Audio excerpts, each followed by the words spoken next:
The first hint wasn't the lawyer letters, those perfumed missives of petty tyranny that Brenda Millhouse, president of the Serenity Estates Homeowners Association, dispatched with the regularity of a metronome counting down to a migraine. No, the first real sign was a faint, unidentifiable sourness on the wind, a discordant note in the usual symphony of pine, rich earth, and grazing cattle that defined my ranch, the Bar M. This land, carved out of wilderness by my great-grandfather, was more than soil and grass.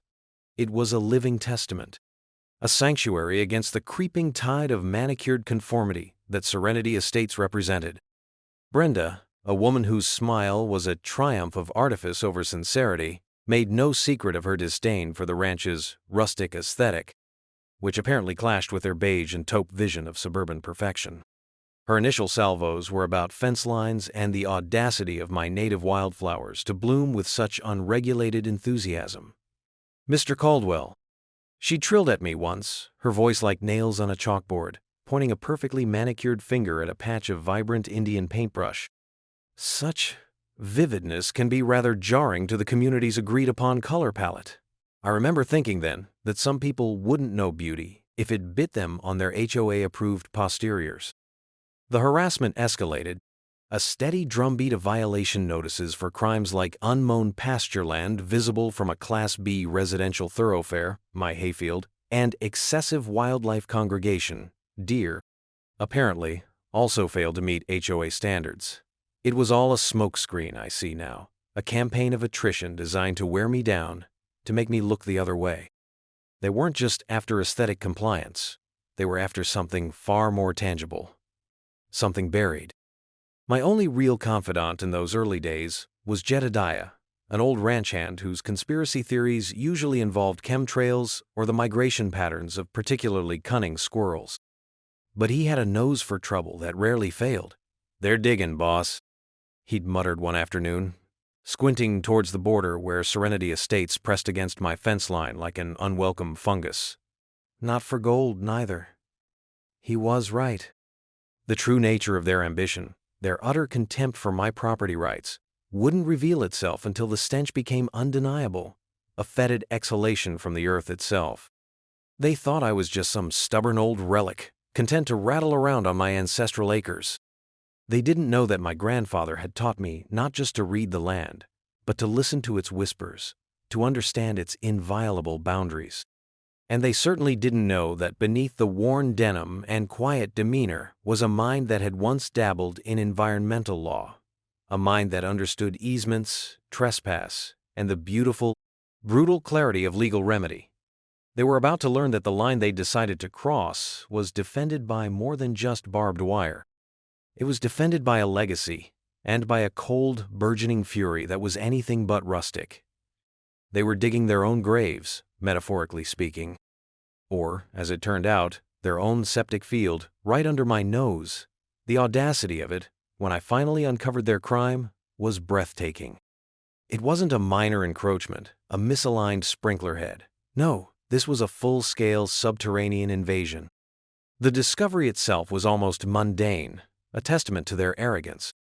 I was riding the southern fence line, checking for winter damage, when my horse, a usually placid mare named Dusty, shied violently from a stretch of ground near Willow Creek.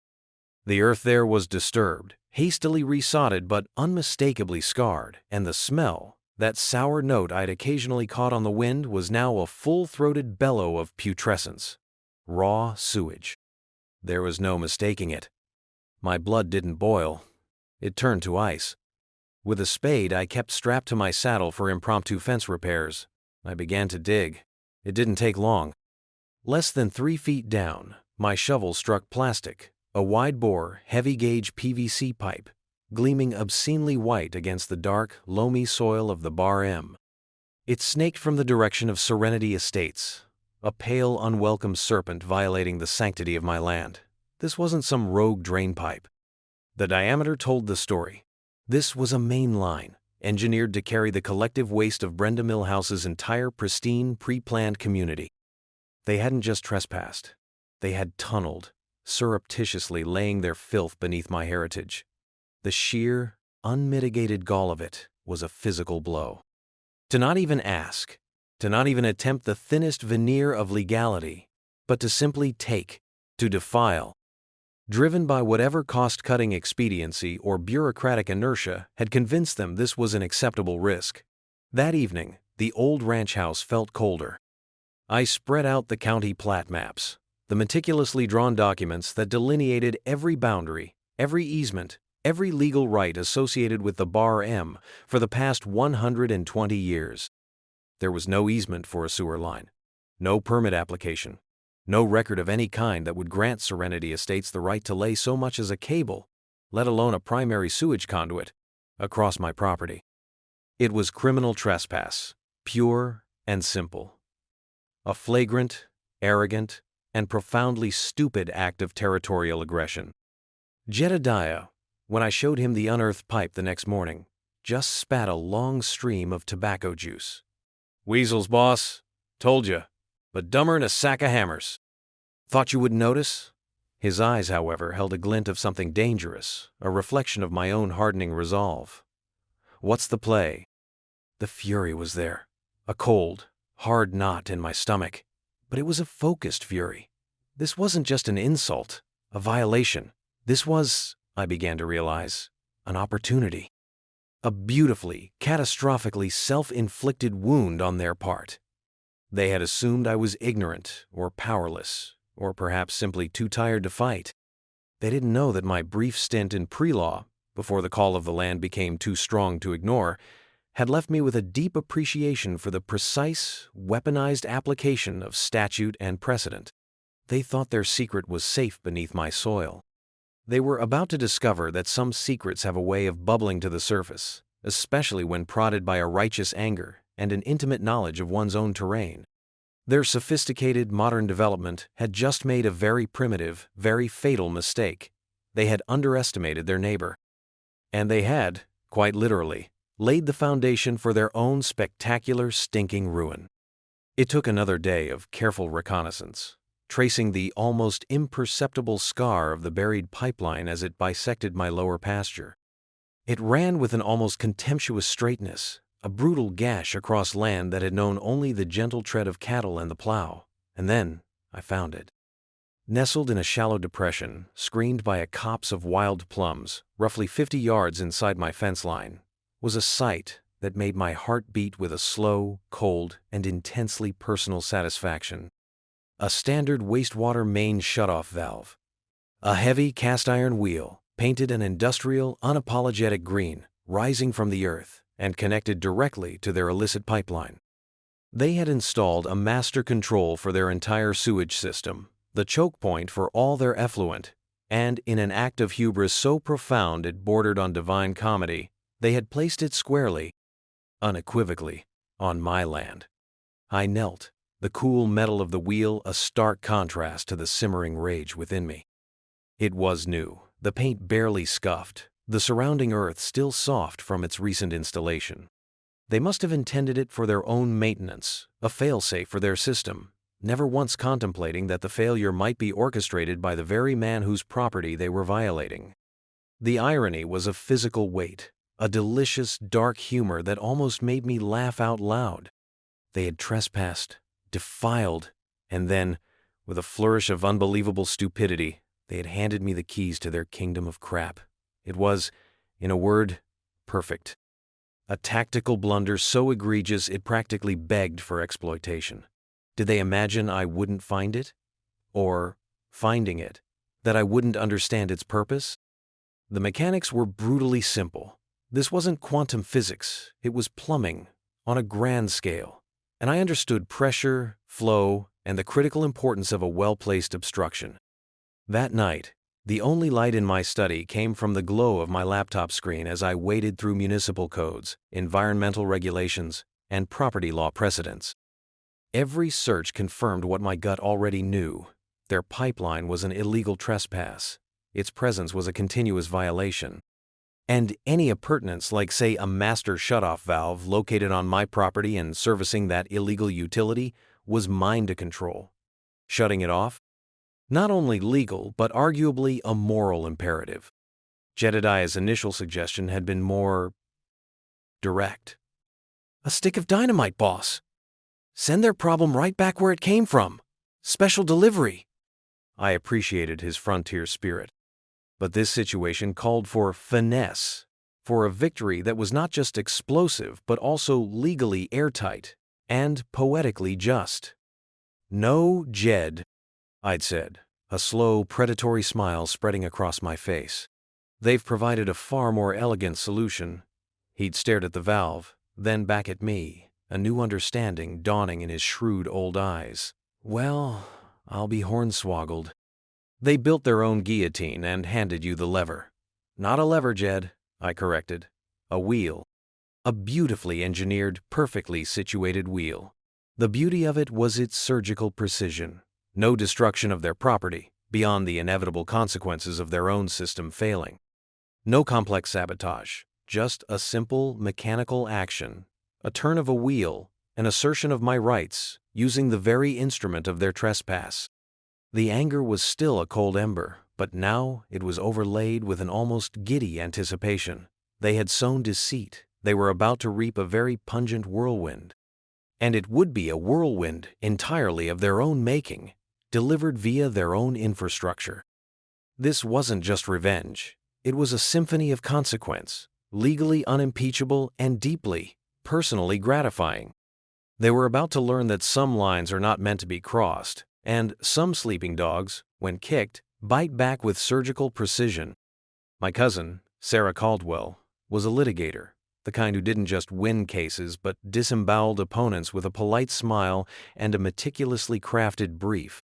When I laid out the situation, the illegal pipeline, the brazen trespass, the strategically placed valve, her initial stunned silence quickly morphed into a low whistle of professional admiration. "Earl," she said, her voice laced with the thrill of impending legal combat, "they handed you a tactical nuke and dared you to push the button. Are you telling me this valve, this master control for their entire sewage outflow, is definitively, without a shadow of a doubt, on Bar M land?" "Surveyed, staked, and notarized this morning, Sarah," I confirmed. The surveyor found their original, conveniently lost boundary markers. They knew. They absolutely knew. I could practically hear the cogs of her formidable legal mind spinning. "Earl," she declared after a moment of profound concentration, "if that pipeline is unpermitted and trespassing, and that valve is on your land, you are within your sovereign rights as a property owner to operate said valve. Specifically, to shut it the hell off. You have no legal obligation to facilitate their ongoing illegal activity. The consequences for Serenity Estates? Entirely their own damn fault." "That was my assessment," I said, the deadpan calm in my voice a stark contrast to the cold fire in my gut. "I want this airtight, Sarah. No blowback. No legal loopholes they can squirm through." "Oh, they'll squirm," she chuckled, a sound that promised pain for her adversaries. "But they'll be squirming in their own. Well, you get the idea. We'll draft a formal notice of trespass and demand for immediate removal, citing every relevant statute from here to next Tuesday. We'll also prepare a notice of abatement of trespassing utility by property owner." "We don't send them before you act, Earl. That's amateur hour. We send them after, simultaneously. One to Brenda Millhouse, one to the HOA's registered agent, one to the county health department, and, for good measure, one to the editor of the local paper." The plan was elegant in its simplicity, devastating in its potential. Step 1. Final visual confirmation of the site. Ensure no last-minute changes, no unexpected company. Step 2. The turn. A single, deliberate act with cascading, catastrophic consequences for them. Step 3. Coordinated legal notification, timed to coincide with their dawning fragrant horror. Step 4. Observe. From a legally defensible distance with a certain grim satisfaction.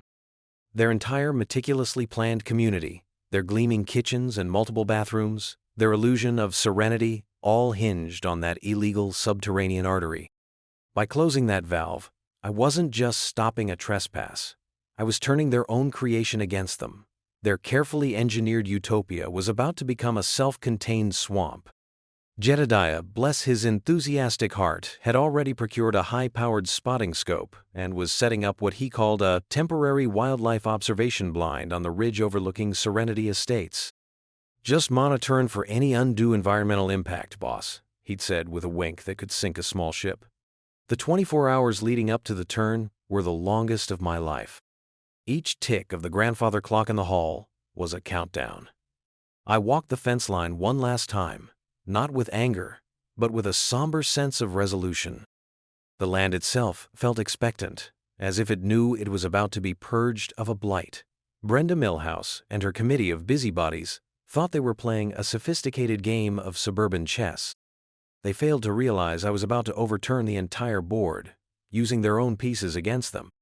And I would do it with cold-blooded calm, armed with the full weight of the law, and fueled by the righteous fury of a man whose heritage they had sought to defile. They had crossed a line. Now they would learn what it meant to face a consequence they couldn't simply legislate away with another HOA bylaw. Their arrogance had been their compass, and it had led them straight to the edge of a precipice. I was merely going to give them a legally sanctioned nudge. Dawn broke cold and clear, the air sharp with the promise of a reckoning. I skipped coffee, my nerves already humming with a focused intensity. There was a ritualistic quality to my preparations. Clean leather work gloves, a heavy-duty pipe wrench, though I suspected the new valve wheel would yield to hand pressure, and a small digital audio recorder in my breast pocket. Sarah's parting advice echoed, "Document everything, Earl. Every sight, every sound, every turn of that wheel." Jedediah was already ensconced on the ridge. A silhouette against the pale eastern sky, his spotting scope aimed squarely at the sleeping enclave of Serenity Estates. He gave a single affirmative dip of his chin as I crossed the dew-laden pasture towards the valve. No words were needed. The grim understanding flowed between us. Blue, my aging cattle dog, trotted at my heels, an unusually subdued presence, as if sensing the gravity of the moment. The valve itself, that instrument of impending chaos, seemed almost innocuous in the soft morning light, a simple piece of industrial hardware. Yet it was the linchpin, the fulcrum upon which their entire world was about to pivot. I stood before it for a long, silent moment, the familiar sounds of the bar M waking around me, the distant lowing of cattle, the chirp of a hidden sparrow, the whisper of wind through the cottonwoods. This was about more than just a pipeline, more than just trespass. This was about a fundamental principle, a man's right to the sanctity of his own land, his own peace, his own legacy. Brenda Millhouse and her cohort, with their petty tyrannies and their boundless sense of entitlement, had systematically trampled upon that principle. They had mistaken forbearance for weakness, civility for surrender. They had sown arrogance. Now they would reap the whirlwind. I placed my gloved hands on the cold, unyielding cast-iron wheel. For a fleeting instant, the sheer magnitude of the impending disruption washed over me, the chaos, the recriminations, the sheer unadulterated mess this would unleash. Then, I thought of my grandfather, his calloused hands shaping this very land, his quiet dignity in the face of every adversity. I thought of the generations who had drawn life and strength from this soil. And the cold fury returned, not as a raging fire, but as a focused, diamond-hard point of resolve. This was not mere vengeance, I told myself, though a dark, fiercely satisfied part of me knew that was a carefully constructed lie. This was justice, a rebalancing, a necessary and legally sanctioned correction. With a steady, deliberate pressure, I began to turn the wheel, clockwise, to close. It resisted for a moment, the newness of its mechanism stiff and reluctant. Then, with a faint, protesting groan of metal against metal, it began to yield. Each rotation was measured, precise, almost reverent. I could feel the subtle shift in the unseen world beneath my feet, the gradual constriction of the flow, the building pressure miles away. It was like a slow, methodical strangulation. There was no dramatic explosion, no immediate, visible sign that the world had fundamentally altered. Just the quiet, rhythmic turning of a wheel in a remote pasture on a cold spring morning. But I knew that with every degree of that rotation, the tide was turning, back down the line. Back towards the pristine lawns and faux Tuscan villas of Serenity Estates. Their waste, their problem, now had nowhere to go but back from whence it came. My inner monologue was a stark, cold litany. This is for the lies. This is for the contempt. This is for the theft of peace. This is for the desecration of memory. This valve, this land, it is mine. What you have done, this effluent, this is now entirely yours. When the wheel would turn no further, I gave it one final, emphatic nudge. Closed, sealed, done. I stepped back, my breath misting in the chilled air. A profound, almost unnerving calm enveloped me. The calm of a difficult, necessary task completed. The calm of a line irrevocably drawn. I pulled out my phone. First call. Sarah, it's done. Her response was crisp, devoid of emotion. Notices are en route, electronically and by courier. Estimated delivery within the hour. Good luck, Earl. Though I suspect you've just made your own. Then a text to Jedediah. Phase 2 initiated. Commence observation. His reply was almost instantaneous. Roger that, General. Popcorn is hot. Showtime. I walked back towards the ranch house, leaving the silent, potent valve to stand sentinel. The sun was higher now, casting long shadows, warming the land. The land that was, once again, wholly and unequivocally mine. The consequences were now a physical reality, rolling inexorably towards Serenity Estates like a tide of their own making. I felt no remorse. Only a grim, unyielding, and intensely personal satisfaction. They had built their castle on a foundation of deceit and illegal shortcuts. I had simply, legally, and with surgical precision, removed the keystone. And now, their walls and their plumbing were about to come tumbling down. Jedediah's first call crackled through about an hour later, just as the aroma of frying bacon and strong coffee began to permeate the ranch house kitchen. His voice was thick with suppressed laughter. Boss, we got activity, or rather a distinct lack of it in certain facilities. Seeing a lot of folks wandering out onto their front lawns in bathrobes, looking puzzled. Couple of fellas staring intently at manhole covers like they're expecting a genie. Brenda Milhouse just stormed out of her McMansion, phone clamped to her ear, face like a thundercloud that swallowed a wasp. I calmly sipped my coffee. Any visible manifestations yet, Jed? Not from this altitude, boss, but the natives are definitely restless. Heard a distinct, high-pitched yelp from the direction of the community pool. Might be unrelated. Then again, might not. The first official contact from the HOA wasn't from the formidable Brenda, but from a flustered underling identifying himself as Bill Henderson, head of the Civic Infrastructure Integrity Committee, a title whose irony was apparently lost on him. His voice quavered with a nascent panic. Mr. Caldwell. Bill Henderson. Serenity Estates. We seem to be, experiencing some rather significant drainage challenges this morning. We were wondering if there might be some obstruction on your property.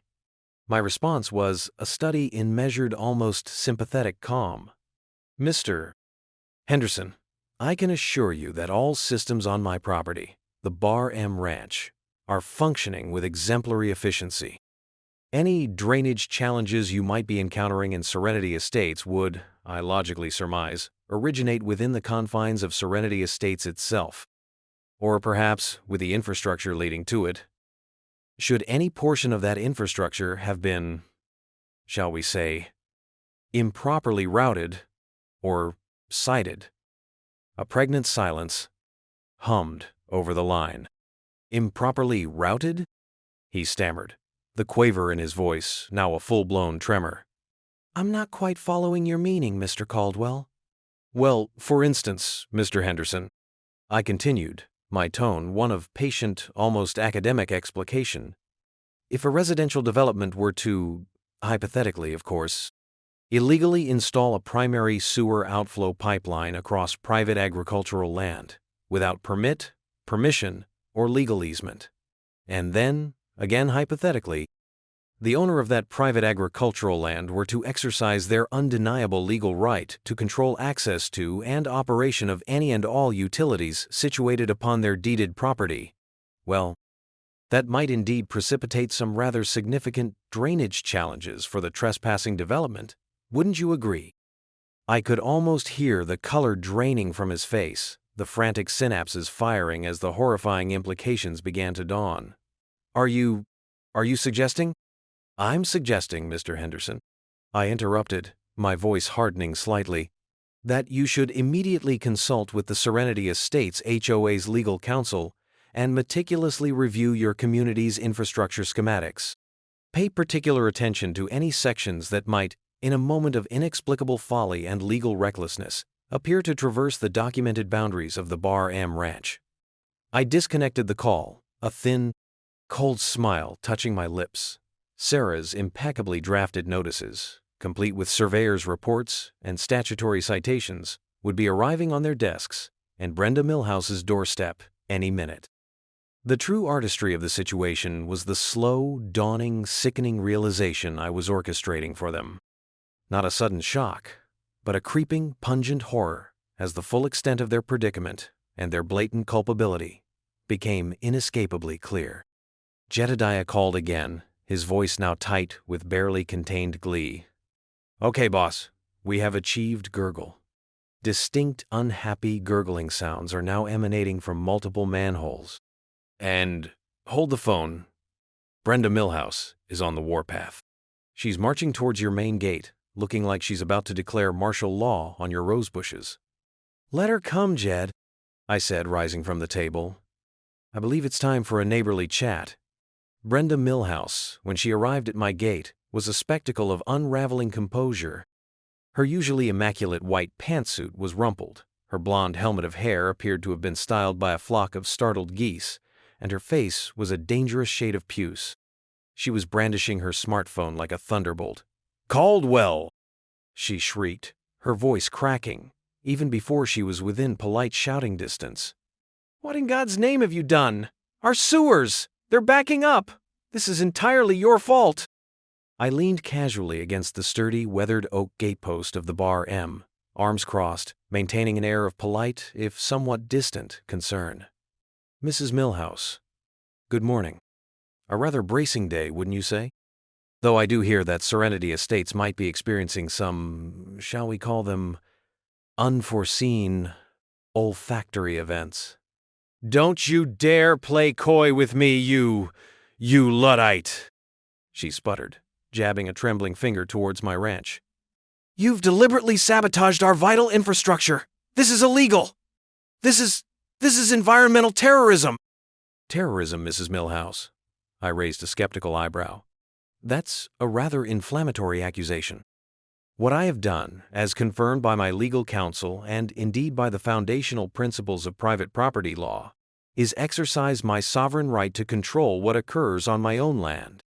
The sewer pipeline your homeowners association illegally installed across my property without permit, permission, or easement constitutes an ongoing trespass.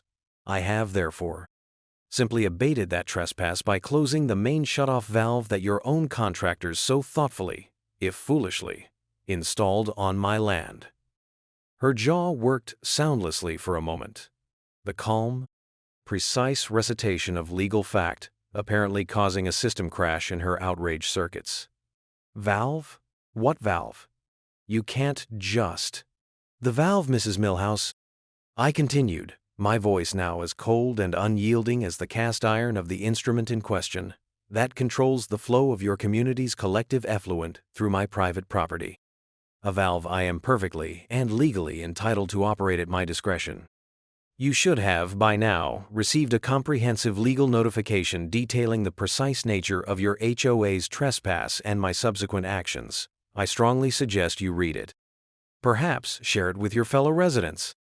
They might be quite interested to learn precisely how their HOA dues have been utilized to fund such a flagrantly illegal and spectacularly ill-conceived project."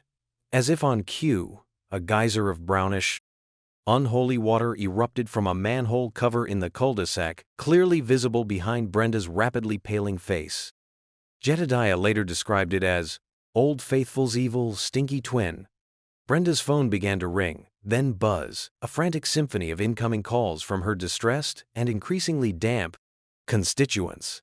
Her puce complexion shifted to a sickly, mottled green. The true horrifying scale of the catastrophe was evidently beginning to seep into her consciousness. You wouldn't, she whispered, her aggressive bravado deflating like a week-old party balloon. I already have, Mrs. Milhouse, I stated, my voice devoid of any discernible emotion save a weary finality. The consequences, in all their fragrant glory, are now entirely yours to manage. Welcome to the tangible and rapidly accumulating results of your HOA's policies. You might want to invest in some hip waders. And perhaps a new lawyer. The breeze shifted then, carrying with it the unmistakable, ever-strengthening aroma of their predicament. It was the smell of their arrogance, their deceit, their utter disregard for the rights of others, now made unmistakably, olfactorily manifest. It was, in its own uniquely pungent way, the sweet smell of legally sanctioned justice. The situation within the manicured confines of Serenity Estates devolved from mere panic to full-blown sewage-soaked pandemonium with astonishing rapidity. Jedediah's reports from his ridgetop eyrie, initially tinged with a dark, almost gleeful humor, became increasingly factual, colored by a sort of stunned awe. Boss, they got actual brown fountains now, right in the middle of Primrose Lane. Looks like a chocolate commercial gone horribly, horribly wrong. Several residents appear to be attempting to build makeshift dams out of patio furniture and decorative flamingos. It's not going well. My own phone began to ring with a persistence I hadn't experienced since a prize bull once got loose during the county fair. Calls from unrecognized numbers, which I let go to voicemail, later revealing themselves to be panicked HOA residents, bewildered local news reporters, Sarah's press release, timed with diabolical precision, had hit the wires, and even a very stress-sounding gentleman from the county health department. To those I did speak with, primarily the official inquiries, my response was unwavering, a calm, factual recitation of the events. Yes, there is an illegally installed sewer pipeline trespassing on my private property. Yes, the master control valve for said pipeline is also located on my private property. Yes, I have exercised my legal right to shut off that valve in order to abate the ongoing trespass. All relevant documentation, including surveyor's reports and legal notices, has been provided to the Serenity Estates Homeowners Association and as a courtesy to the county. The county official, a Mr. N.T.I.S. Davies, sounded like a man on the verge of a nervous breakdown. Mr. Caldwell, with all due respect, we have a significant public health emergency rapidly developing here. Indeed you do, Mr. Davies, I replied, my tone impeccably even. A situation created entirely and exclusively by the illegal actions and gross negligence of the Serenity Estates Homeowners Association. I trust the county will hold them fully accountable for the unpermitted installation of the pipeline and the subsequent environmental hazard they have unleashed upon their own residents. But surely can't. You just turn it back on? Just temporarily? Until they can— Mr. Davies, I interrupted, my voice hardening to the consistency of granite. Are you, an official representative of this county, seriously asking me to actively participate in and facilitate an ongoing illegal trespass upon my own land? Are you suggesting I knowingly contribute to the violation of my constitutionally protected property rights? Because that sounds like a rather extraordinary and legally dubious request. My position, sir, is unequivocal and non-negotiable. The pipeline is an illegal trespass. It must be entirely and permanently removed from the Bar M Ranch. Until such time as that removal is complete, the valve remains closed. My property will not, I repeat, not, be used as an illicit conduit for Serenity Estates waste. Am I making myself clear? There was a sputtering sound on the other end of the line, followed by a reluctant, defeated, Crystal, Mr. Caldwell. We will be investigating the matter with the HOA immediately. The media, predictably, devoured the story with gusto. Suburban Sewage showdown! blared one online headline, accompanied by a rather unflattering photo of Brenda Milhouse mid-shriek.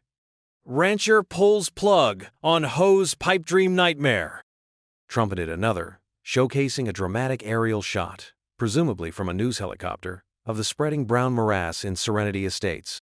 Through Jedediah's high-powered binoculars, the scene was one of escalating chaos. Residents, some in designer activewear now splattered with unspeakable filth, were attempting to salvage garden gnomes and ornamental topiary from the rising tide. Portable toilets, delivered in a belated and inadequate trickle, were already overwhelmed. Arguments, fueled by fear and fury, erupted on street corners now lapped by murky, foul-smelling water. Brenda Milhouse was last seen gesticulating wildly at a group of men in full hazmat suits, who appeared to be utterly overwhelmed and, frankly, terrified by the sheer scale of the problem. Their attempts to bring in pumper trucks were, as I had calculated, akin to trying to bail out the Titanic with a teacup. The systemic failure was absolute. Their entire development, their monument to aspirational living, was predicated on that single illicit outflow. Without it, their serenity was revealed as nothing more than a beautifully landscaped and now catastrophically overflowing septic holding tank. My legal counsel, Sarah, called later that day, her voice humming with the quiet satisfaction of a meticulously executed checkmate. "They're drowning in it, Earl. Literally and legally." The HOA's attorney, a rather blustery fellow named Peterson, called me an hour ago, all threats of injunctions and emergency court orders and punitive damages. I politely, but firmly, informed him that his clients were the ones perpetrating the ongoing illegal act, and any damages incurred were entirely self-inflicted. I suggested he advise the HOA to immediately retain the services of a competent civil engineering firm specializing in emergency waste management and rapid pipeline rerouting. He was less than appreciative. Less than appreciative is likely a mild descriptor for the current emotional state within Serenity Estates. I commented dryly, watching a live news feed showing irate homeowners picketing their own HOA community center, their handmade signs crude but eloquent. "Our dues for this Sewage," and "Milhouse, flush her career." The supreme irony was that their obsessive, micromanaging control, their relentless imposition of arbitrary rules and aesthetic standards, had led directly to this utter, humiliating loss of control. They had sought to impose their will upon the landscape, upon their neighbors, upon me. And the landscape, with a little legally applied hydraulic assistance from its rightful steward, had responded with a vengeance that was both natural and devastatingly effective. Even at the main ranch house, nearly a mile from the epicenter of the disaster, a faint, unpleasant miasma now tainted the air when the wind shifted. A pungent reminder of the battle decisively won, and the staggering cost, to them, of their unbridled arrogance. I felt a sliver of grim pity, not for Brenda Milhouse or the culpable HOA board, but perhaps for some of the ordinary residents who may have been genuinely ignorant of the HOA's illegal gamble. They were learning a harsh, malodorous lesson about due diligence and the character of those they empower to lead them. But any nascent sympathy was swiftly extinguished by the memory of their collective, complicit silence during the HOA's escalating campaign of petty harassment against me and the Bar M. They had passively enjoyed the artificially pristine aesthetics and the inflated property values, likely never questioning the dubious methods used to achieve and maintain their suburban nirvana. Now the bill for that willful ignorance had come due, and it was being paid in a currency far more offensive and far more memorable than mere dollars and cents. The tide had turned, and it wasn't pretty. The county health department, galvanized by the undeniable public health crisis and confronted with a rancher whose legal position was as solid as bedrock, finally lumbered into decisive action. An emergency edict was issued, not to me, but directly to the beleaguered Serenity Estates Homeowners Association. It mandated an immediate cessation of all wastewater discharge, a directive already being enforced by the immutable laws of physics and my closed valve, and demanded the swift implementation of an approved emergency waste, containment, and disposal plan. Crucially, it also ordered the immediate commencement of engineering and permitting for the legal rerouting or complete removal of the trespassing pipeline from the Bar M Ranch. The language was stark, the penalties for noncompliance draconian. The emergency HOA board meeting convened in their community clubhouse, which, according to Jedediah's increasingly detailed and morbidly fascinating reports, now possessed its own unique and pervasive olfactory signature, was reportedly an event of Shakespearean drama. Sarah, my cunning legal kinswoman, managed to procure a heavily redacted copy of the minutes from a newly disgruntled and defecting HOA board member. Shouting, recriminations, tears of rage and frustration, and, finally, a unanimous vote of no confidence in President Brenda Milhouse. Her reign, built upon a foundation of laminated rulebooks and neighborhood intimidation, had crumbled under a literal tide of her own making. She was, the minutes dryly noted, escorted from the premises by private security, her face a mask of apoplectic fury and utter disbelief.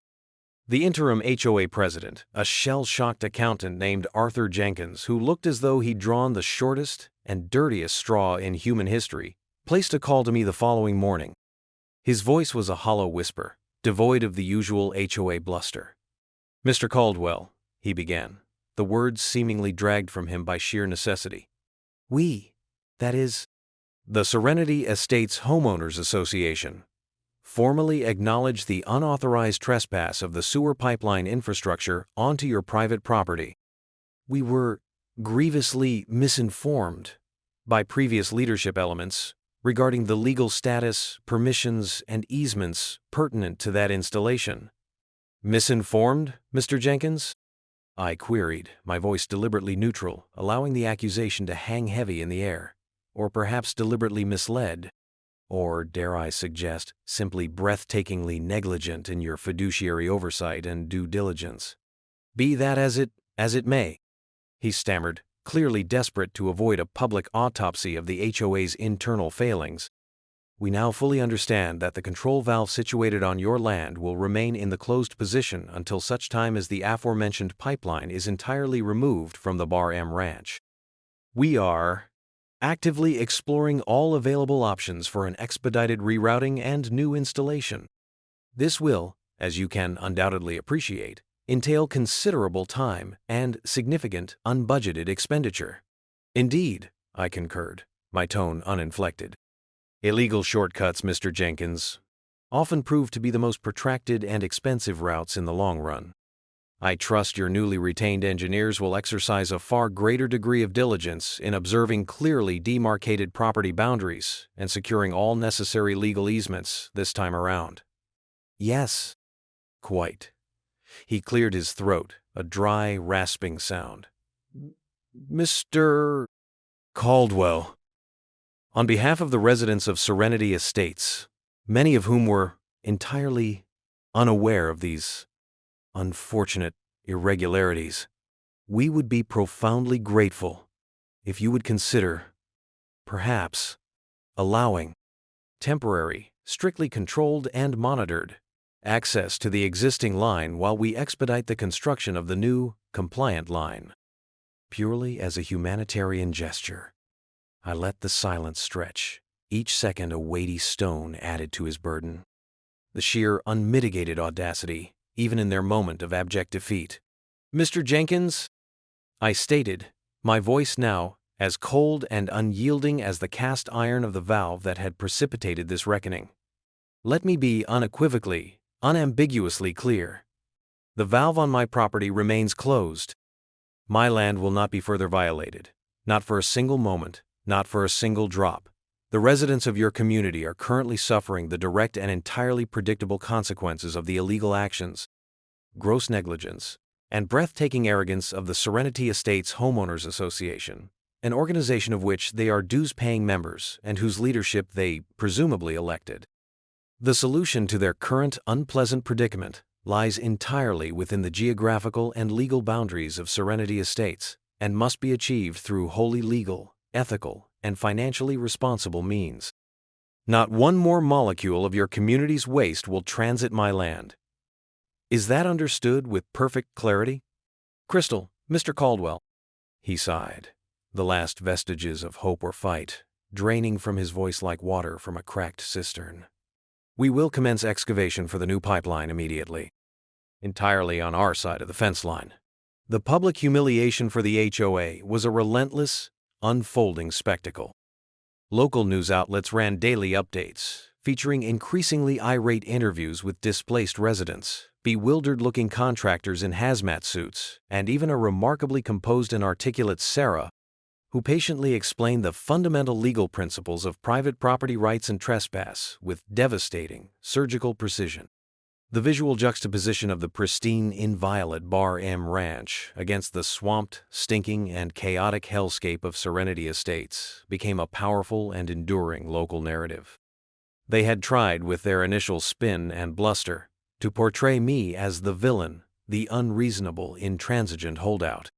Now, the truth, in all its fragrant detail, was undeniable. They were the sole architects of their own disgusting and financially ruinous downfall. My sidekick and moral compass, Jedediah, was in his absolute element. He'd taken to wearing a comically oversized surgical mask during his daily wildlife observation sessions on the ridge, offering pithy, homespun commentary to any reporter who would listen. Usually variations on, "Told y'all they were weasels with engineering degrees," and "You can't fool Mother Nature, son," nor a man who knows his land and his law. He became a minor local folk hero, the grizzled, laconic voice of rustic wisdom and righteous indignation. The financial cost to the HOA was, by all accounts, astronomical. Emergency biohazard cleanup crews operating around the clock, hefty fines levied by the county health and environmental protection agencies, the rushed hiring of specialist engineering firms for the design and emergency construction of a new, and this time fully compliant, sewer line, all on their own severely constrained property, and then the inevitable deluge of lawsuits from their own enraged residents, alleging gross mismanagement, diminution of property values, and infliction of emotional distress. Serenity Estates was no longer serene. It was a cautionary tale, a byword for municipal incompetence and breathtaking institutional arrogance. The locked main gate of the Bar M Ranch and the silent, steadfast, green-painted valve in my lower pasture, these became potent local symbols of defiance, of one man's resolute refusal to be bullied, to have his heritage and his rights summarily defiled. They had foolishly assumed they could carve any legal shortcut through my life, through my land. They discovered in the most visceral and unforgettable way that some lines, once crossed, can never truly be uncrossed, and that the path of least resistance sometimes leads directly, and catastrophically, into a fetid swamp entirely of one's own making. The process of physically removing their offending pipeline was a slow, laborious, and for me, deeply satisfying spectacle. Under the multiple watchful eyes of county inspectors, now galvanized into peak diligence, a rotating cast of curious local media, myself, and of course, Jedediah, who brought a comfortable lawn chair, a wide-brimmed straw hat, and a large thermos of iced tea for each day's protracted viewing, the HOA's chastened contractors began the messy, public work of excavating their monumental mistake. It was a far cry from the swift, covert, under-the-cover-of-darkness installation. This exhumation was conducted in the harsh glare of public scrutiny, a shame-faced, grudging ballet of backhoes and dump trucks, performed with the sullen care of a thief compelled to return stolen goods under armed guard. They were forced to lay an incredibly expensive temporary bypass line, snaking awkwardly around the perimeter of Serenity Estates entirely on their side of the fence, just to allow their beleaguered residents to resume some semblance of normal indoor plumbing while the permanent rerouting was engineered, permitted, and constructed. The violated earth on my property, where their illegal pipe had trespassed like a malignant tumor, was carefully, almost reverently, dug up. The sections of heavy-gauge PVC were lifted out one by one, like vertebrae from the carcass of a vanquished serpent. I insisted, with the full backing of Sarah's legal team and the now zealous county, that the resulting trench be backfilled not with the potentially contaminated soil immediately surrounding it, but with pristine, certified clean fill, trucked in at their considerable expense. Every clod of earth they removed, every length of pipe they extracted, felt like a small, personal victory, a cleansing of the insult, a restoration of the land's integrity. Arthur Jenkins, the perpetually harried and visibly diminished interim HOA president, made a few more tentative, almost pathetic overtures during this protracted period of remediation.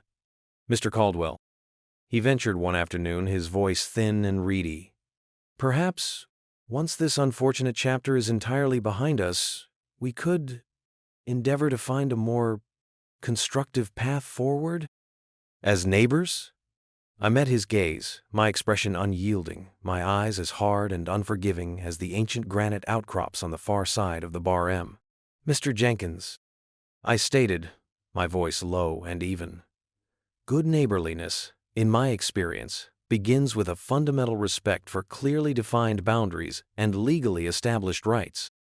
Your organization, under its previous leadership, failed that elementary test in a manner so spectacular it will likely be studied in civics classes for generations to come. Perhaps, in time, Serenity Estates can rehabilitate its reputation and earn the trust of this wider community. But that, sir, will be a long and arduous road, and it will be a road traveled entirely and exclusively on your side of the fence." He nodded slowly, a man thoroughly and irrevocably defeated. The fight, if it had ever truly been in him, had long since evaporated, replaced by a weary, haunted resignation. The old guard of the HOA, Brenda Millhouse's sycophantic cronies and enablers, had either resigned in disgrace under immense public pressure or been summarily voted out by legions of furious, financially damaged homeowners. The new board, I heard, was comprised mostly of shell-shocked residents whose primary concerns were now damage control, fiscal solvency, and avoiding further litigation. The once feared Architectural Review and Aesthetic Standards Committee was, for the foreseeable future, mercifully silent. Sarah, my formidable legal champion, ensured that the final settlement for the egregious trespass, the environmental damage, and the full cost of remediation on my land was robust, comprehensive, and paid with humbling promptness. It was never about the money for me, though the sum was substantial enough to fund several long-deferred capital improvements on the Bar M, including a new well and upgraded irrigation for the hayfields. It was, and always had been, about the principle. It was about ensuring they understood, in the universally recognized language of financial consequence, the true and lasting cost of their unbridled arrogance and contempt for the law. When the last section of their illicit pipe was finally lifted from my soil, when the last truckload of certified clean fill was carefully tamped down, when the disturbed earth was meticulously reseeded with a blend of native prairie grasses, a profound and palpable sense of peace settled over the Bar M. It was as if the land itself exhaled a long-held, weary breath of relief. The valve, that potent instrument of my righteous and legally sanctioned fury, was now functionally redundant, a silent relic of a battle hard-fought and decisively won. I considered having it removed, dismantled, and consigned to the scrap heap. But then, I decided against it. Let it remain. Let it stand as a quiet, unassuming monument to their folly, a stark reminder of the consequences that flow from hubris. A conversation piece, perhaps, for future generations of Caldwells who would walk this land and hear the tale. Jedediah, as he so often did, summed it up best. Leaning on his shovel after helping me spread the last of the grass seed over the newly healed earth, he squinted out over the restored pasture, a satisfied grin crinkling the corners of his eyes. "Well, boss," he said, wiping a bead of sweat from his weathered brow with the back of his hand, "reckon you taught 'em a valuable lesson. Some folks' dirt ain't for public dumping. And some folks' fences, well, sir, they mean exactly what they say." The air on the ranch was clean again, carrying the familiar, comforting sense of pine, damp earth, and contentment, entirely unmarred by the faint, lingering miasma of their misdeeds. The quiet, steady rhythms of ranch life resumed, punctuated now not by the shrill demands of HOA harassment, but by the distant, chastened sounds of a neighboring community attempting to rebuild its infrastructure and its tattered reputation, legally and humbly this time. The locked main gate of the Bar M ranch remained locked, not out of lingering spite, but out of a renewed and necessary vigilance. They had learned their lesson, painfully and expensively. And I, in the crucible of that conflict, had rediscovered a part of myself I thought long dormant, the reluctant warrior, the unwavering defender of a cherished legacy, the man who would not, under any circumstances, yield when pushed too far. The moral cost of my actions had been carefully weighed and found to be entirely acceptable. For in the final analysis, what I did was not merely an act of retaliation, however justified, but an act of profound restoration, restoring my land, my peace, and a small but significant measure of tangible justice to a world too often tilted in favor of the arrogant, the entitled, and the contemptuous. The intense personal satisfaction was a quiet, deeply buried warmth, like a live ember that would continue to glow, steadily and resolutely, for a very long, long time. It's been a good few years now since the great Serenity Estates sewage deluge, as Jedediah still cackles about it. The ranch is quieter, the air cleaner. Serenity Estates itself still stands, a monument to slightly faded Tuscan aspirations, but it's a more subdued, humbled place. Their property values, I hear, took a swan dive into an empty pool and never quite recovered. Turns out, history of catastrophic, self-inflicted sewage backups due to previous HOA boards' criminal negligence and spectacular incompetence isn't a particularly attractive feature on a realtor's listing sheet. The Homeowners Association is a pale shadow of its former imperial self, its meetings sparsely attended, its pronouncements now more whimpers than decrees. Arthur Jenkins, the accountant who inherited the steaming mess, managed, against all odds, to get the new sewer line built, legally this time, on their own land, and at a cost that reportedly required a special assessment, so punitive it caused a fresh wave of for sale signs to sprout like mushrooms after a rain. Brenda Millhouse vanished. Last rumor had her attempting to impose a strict beige-only color palette on a nudist colony in Arizona, but that might just be Jedediah's wishful thinking. I almost feel a twinge of something akin to pity for the current residents of Serenity Estates. Almost. But then I remember the smug condescension, the barrage of petty violation notices, the sheer, unadulterated arrogance of their trespass. The legend of the Sewer Showdown, as the local paper dubbed it in a moment of journalistic flair, has become woven into the fabric of the Bar M's history. New ranch hands, wide-eyed and impressionable, hear the epic tale from Jedediah, who, with each retelling, embroiders it further, casting me as some sort of stoic, hydraulic-savvy folk hero, a modern-day David who drowned Goliath not with a slingshot, but with a strategically closed valve and an ironclad understanding of property law. I don't disabuse them of the notion.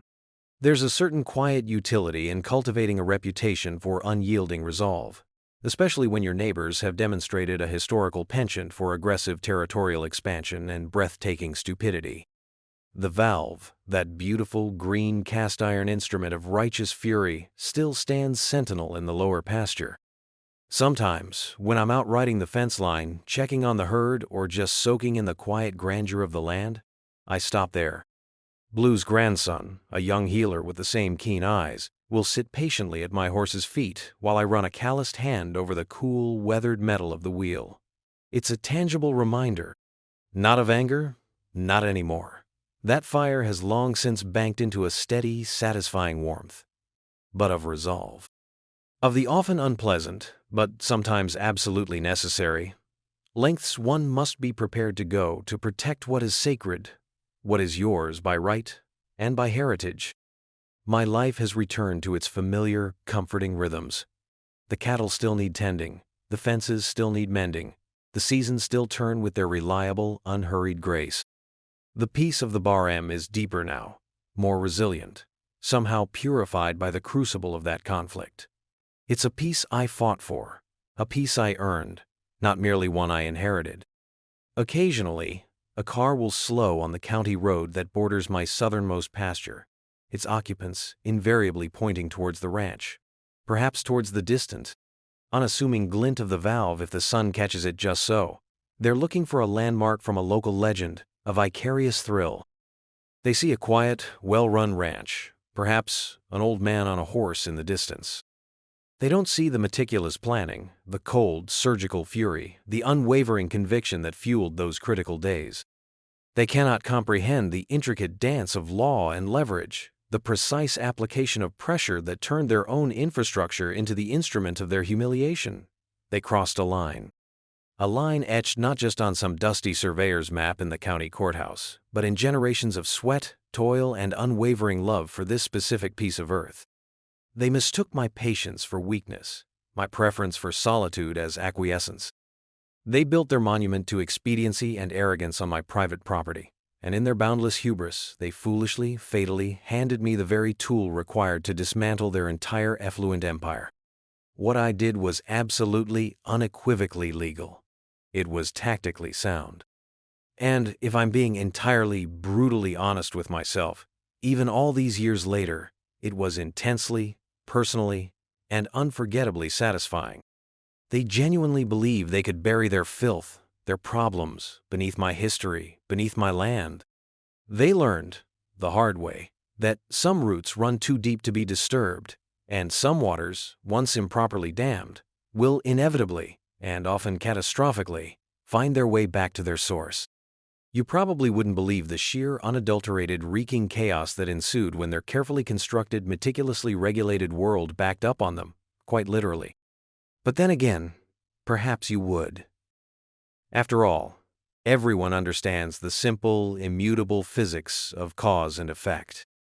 They just didn't believe, in their infinite arrogance, that it would ever apply to them. They were, as it turned out, spectacularly and olfactorily wrong. And the smell? Well, the unique and pungent aroma of justice, liberally mixed with a few other less savory elements, lingered like a stubborn ghost over Serenity Estates for a very, very long time. A testament, if you will, to the enduring and often surprising power of a single, well-placed valve and a morally unflinching, legally fortified resolve. They learned. Oh, how they learned.